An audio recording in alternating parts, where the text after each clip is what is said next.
Halo semuanya, kami dari eurowebsol.com akan memperkenalkan secara singkat fitur e-learning yang kami kembangkan. Ini adalah halaman dashboard dari administrator. Kita langsung saja ya supaya tidak terlalu panjang videonya. Fungsi utama dari e-learning yang kami kembangkan ada di dalam tutor LMS ini. Ya, di dalamnya kita bisa membuat course atau ya mungkin kita sebut dengan training juga nggak masalah. Nah, di dalam course itu kita bisa membuat lesson ya, quiz dan assignment.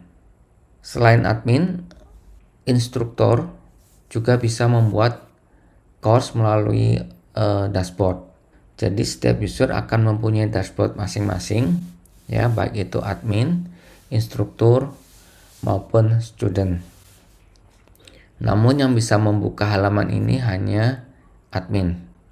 Selanjutnya admin juga bisa membuat kategori kursus ya. Bisa membuat teksnya juga. Kemudian admin juga bisa menghapus student yang sudah terdaftar. Fitur selanjutnya adalah announcement. Jadi di sini admin ya selain berfungsi sebagai administrator dari seluruh website ini, dia juga otomatis sebagai instruktur.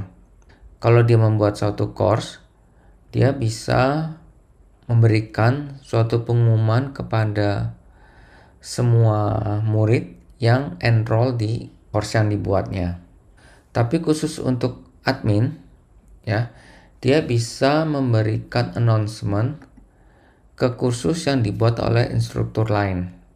Tapi kalau instruktur ya di sini dia hanya bisa memberikan announcement kepada murid-murid yang enroll atau mendaftar di course instruktur yang bersangkutan.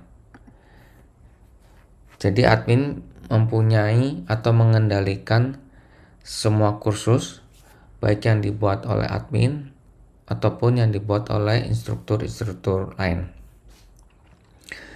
Quiz item ini ya digunakan untuk memberikan penilaian dari suatu quiz.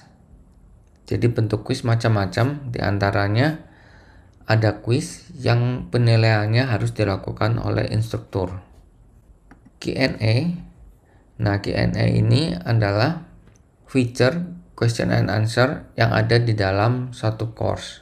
Ya, jadi admin atau instruktur bisa berinteraksi dengan student melalui Q&A ini. Kemudian berikutnya ada tools. Untuk tools mungkin lebih technical ya, jadi saya lewatkan dulu. Feature berikutnya adalah settings. Kita bisa melakukan settings terhadap sistem course yang akan kita buat. Ada beberapa item di sini. Ya, saya tidak bisa menjelaskan secara detail. Mungkin salah satunya adalah email. Nah, di dalam email setting ini ada beberapa bagian ya. Yang pertama email to student, kemudian email to supervisor, kemudian email to instruktur, dan email to admin. Di dalamnya ada berbagai macam event. Ya, ini ada informasinya, icon i ini ya. Kita bisa melihat keterangannya. Misalkan yang pertama ini course enroll. Manual B admin. Kita lihat keterangannya apa. Keterangannya adalah email dikirim ke student ketika admin secara manual mendaftarkan seorang atau beberapa student ke satu course ya. Jika ini diaktifkan, maka ketika admin melakukan hal ini, student akan menerima email. Kalau kita off-kan, ya student tidak akan menerima email seperti itu. Di dalamnya kita juga bisa mengedit ya kata-kata yang ingin disampaikan ke student. Oke, kita lanjut ke berikutnya adalah departments.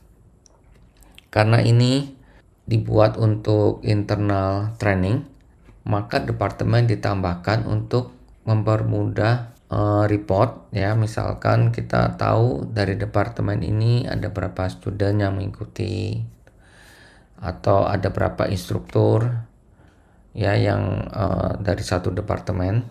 Kemudian ini job titles ya, ini juga mungkin perusahaan Anda yang ingin mengetahui job title apa sih yang banyak mengikuti satu training, atau ya ini sih bisa dimodifikasi ya apakah ini diperlukan atau tidak.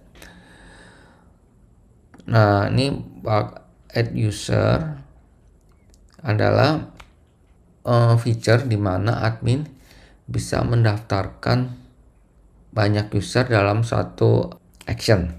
Jadi user didaftarkan dalam satu file ya, ini ada file Excel ya. Kita bisa download itu template-nya, kita isi dengan beberapa user, kemudian kita upload. Nah, itu langsung semua yang kita list di file itu akan tercreate menjadi user di sini. Enrollment, kita bisa melakukan enrollment, pendaftaran seorang user ke suatu course atau training. Karena ada beberapa perusahaan yang menginginkan user-user tertentu wajib mengikuti suatu course. Karena jika diberi pilihan, mungkin user atau karyawan tidak akan melakukan pendaftaran. Jadi ini semacam sedikit dipaksa oleh admin agar seorang user mengambil course tertentu. Bisa per karyawan ya, pendaftarannya juga bisa dilakukan melalui upload. Nah, di sini ada tombol bulk import. Kita bisa download template-nya, kita isi nama-nama usernya dan juga kursus apa yang diambil, kita upload. Nah, dia otomatis akan mengambil course yang sudah kita tentukan. Alasan yang lain mengapa perusahaan membutuhkan ini adalah karena perusahaan mempunyai satu planning pembelajaran yang harus dilakukan secara rutin.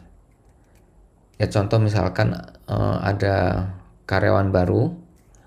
Nah, karyawan baru harus mengikuti satu kursus dalam jangka waktu tertentu.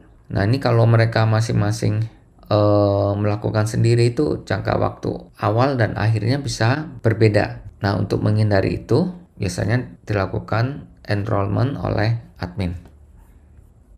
Feature selanjutnya adalah assignment. Nah, assignment ini adalah feature di mana instruktur memberikan nilai dari assignment yang disubmit oleh student yang mengikuti kursusnya. Feature assignment ini juga ada di dashboard instruktur. Kemudian berikutnya, ini yang mungkin banyak disukai oleh manajemen adalah report. Di sini ada beberapa tab ya. Yang pertama summary. Ya, summary ini menyimpulkan atau memberi gambaran secara singkat apa yang sudah berlangsung selama ini. Ya, misalkan ini sudah ada 6 student, sudah ada 6 kursus, sudah mempunyai 2 instruktor, course yang sudah dipublish ada 6 dan seterusnya. Juga ada grafik ini, berapa banyak karyawan yang sudah mendaftar ke course yang disediakan. Ini ada jangka waktunya ya, bisa dipilih.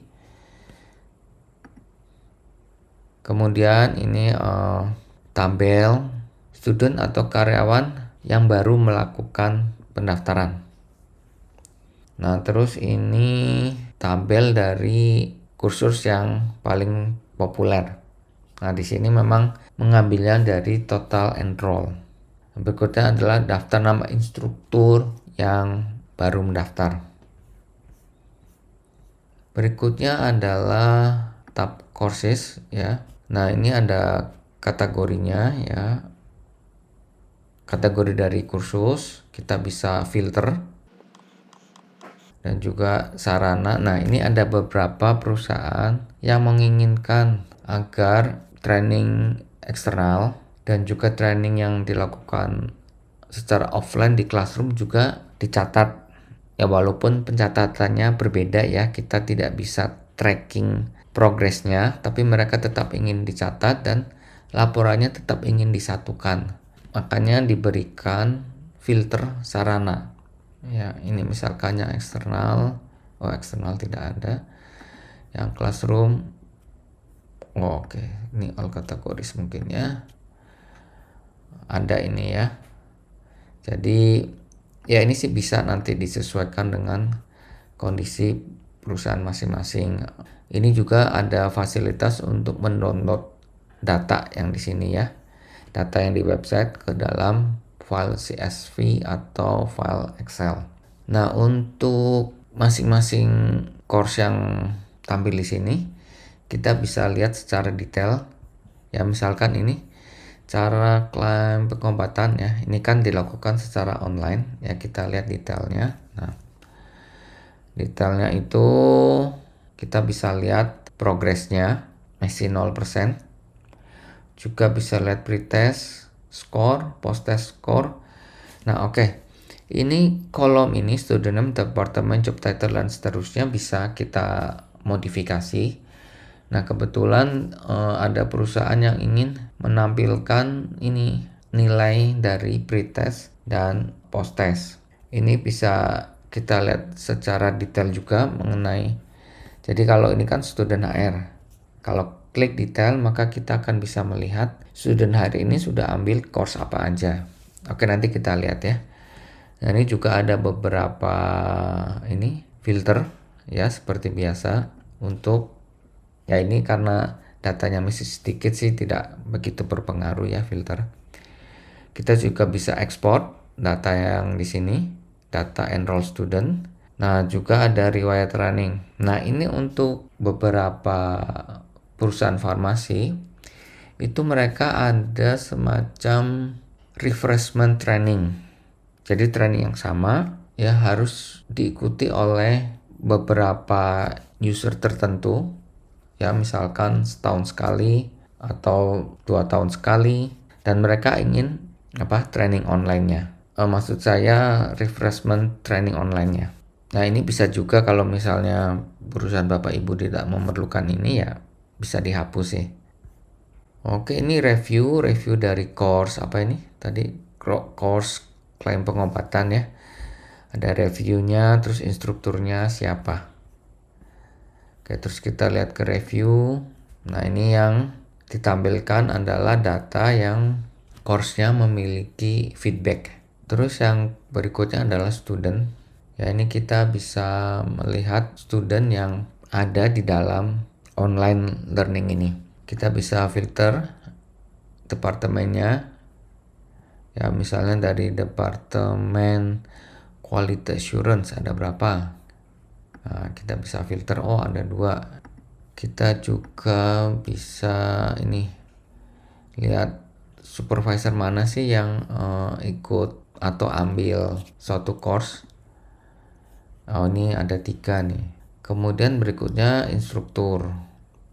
Nah, ini karena 2 ya, jadi filternya juga tidak begitu berpengaruh. Nah, ini departemen statistik. Kita bisa lihat misalkan dari human resource, total studentnya ada 2, yang aktif 1.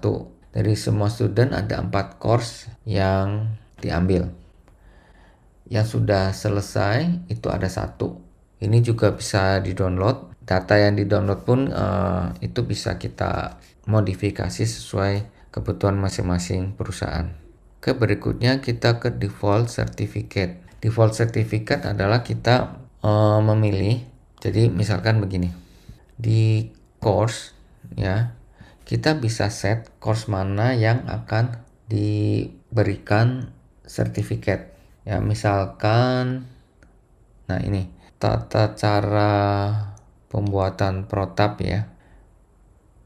itu kita akan memberikan sertifikat untuk student yang sudah berhasil menyelesaikan semua course. Nah, kita bisa lihat di sini, dia otomatis akan pilih default certificate ya yang sudah di set di sini. Yang tadi ya. Nah, ini yang sudah di sini. Jadi ini digunakan untuk mempercepat admin atau instruktur dalam memilih sertifikat apa yang diberikan untuk kursus tertentu. Kemudian yang tidak kalah menariknya adalah sertifikat builder.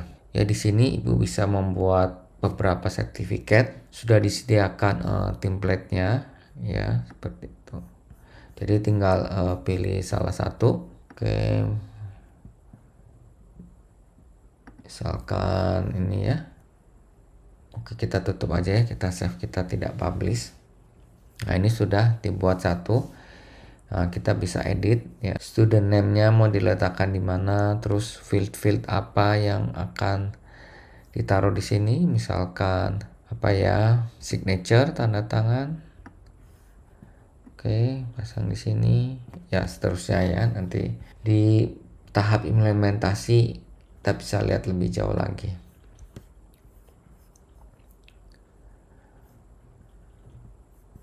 Oke, kita kembali ya ke fitur berikutnya.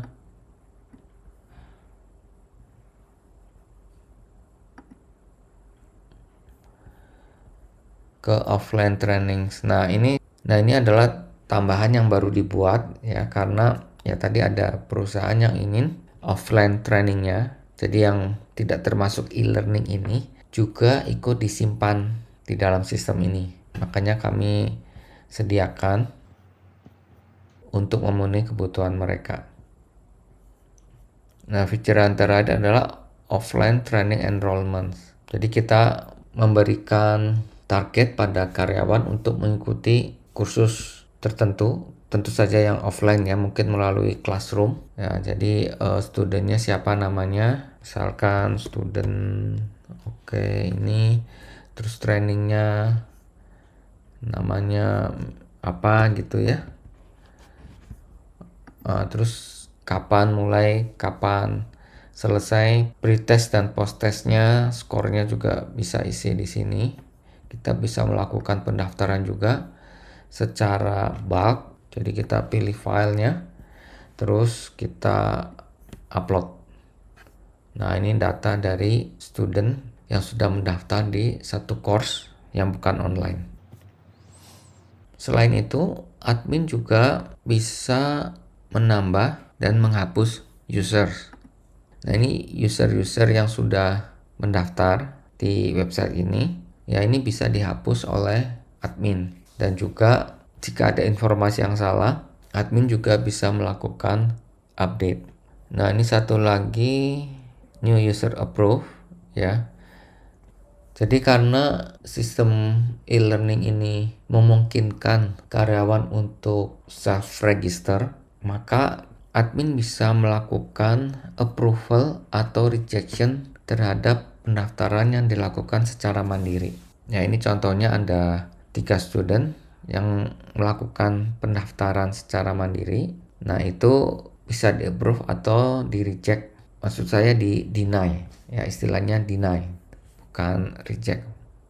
Mungkin itu saja feature dari admin yang berkaitan dengan online learning system ini. Masih ada fitur-fitur yang lain yang berhubungan dengan sistem websitenya itu sendiri. Tapi tidak akan saya bahas karena video ini hanya fokus untuk platform e-learning yang kami tawarkan. Jika ada hal yang masih belum jelas, ya silahkan kontak ya di nomor WhatsApp atau email yang sudah kami berikan. Oke, terima kasih.